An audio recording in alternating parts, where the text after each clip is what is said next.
Fixed fee versus time and materials. Which one to choose for a software development project? Hey everyone. Today we're going to talk about two types of contracts in software development, fixed fee and time and materials, and which one to choose.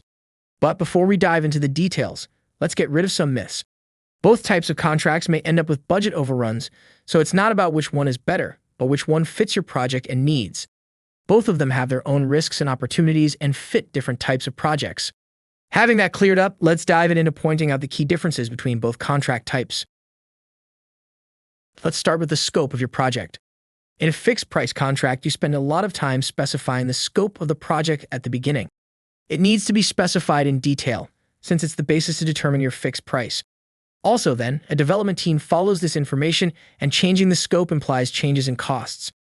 In a time and materials contract, on the contrary, the scope is adapted to your business needs throughout the whole process. It can be modified according to your current needs. Of course, you can't start the project without specifying the scope. But the difference lies in flexibility, reactivity, and no need to specify every single detail upfront. Let's proceed to the next difference, payment.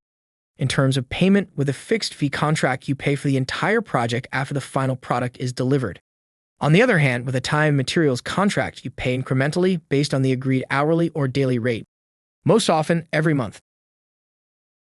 Your involvement also differs.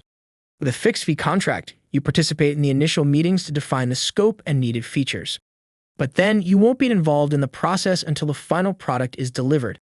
It's a good solution if you want to delegate development and not spend time cooperating with an external team. In contrast, with a time and materials contract, you or someone from your company will most likely be involved in the whole process by participating in meetings and giving feedback on finished features. That gives you more control, but more on that in a moment.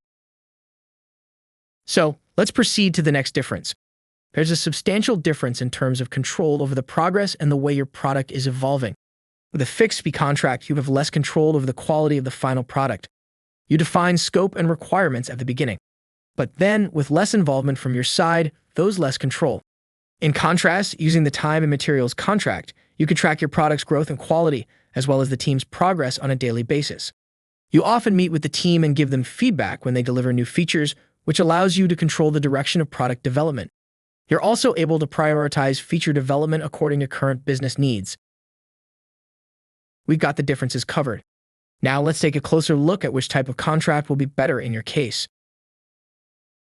Well, a fixed-fee contract is better for small projects with a clearly defined scope that won't change. If your project is not complicated and its scope can be easily defined from the beginning, you can choose a fixed-fee contract. If there are no anticipated changes, fixed-price contract may be better for you. Time and materials is ideal for projects with dynamic requirements that need more flexibility and control. Choose time and materials if your project is complex, if the duration and scope are hard to determine, or if the project has dynamic requirements. Time and materials will be a better option if you need more flexibility and when you want to have more control over what's being developed and in what order.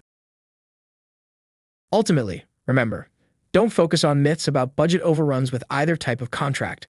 Instead, consider your priorities and the type of project you have before deciding which contract to go with.